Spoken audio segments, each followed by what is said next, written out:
स्क्रिनमा so team नेपालको टिम्सहरू पनि आइसकेको छ पक्कै पनि हाम्रो इगोको टिम्सको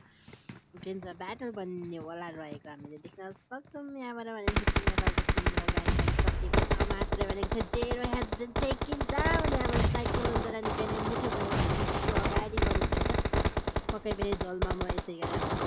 यो मान्छेको नाम चाहिँ के हो फेरि यो मोमो ओपिएस यो मान्छेको नाम के हो N3T3 का के भनेको थियो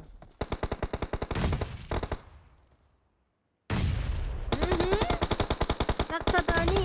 किसुलाई त निकै नै मिठो भनेदेखि आफ्नो नेटले भनेदेखि तपाईँलाई निकै नै मिठो रिजल्ट पनि देखाइसकेको छ जलमा माया चाहिँ टेकिङ डाउन गेमिङ निकै नै अगाडि बढिसकेको छ साइक्लोन पनि अगाडि बढिसकेको लास्ट टाइम स्ट्यान्डिङ भएको छ हाम्रो टिम नेपालको टिम्स भनेदेखि यहाँनिर थर्ड पार्टीको रूपमा आएको थियो थर्ड पार्टी आफूले ओए यो मान्छेहरूले नेट के हानेको थिए नेटको युटिलाइज त धेरै नै मिठो मिठो गरेको देख्न पाएको थियो हाम्रो इगोको टिम्स तर भनेदेखि रिजल्ट पनि राम्रो राम्रो नै देखाइरहेको थियो सो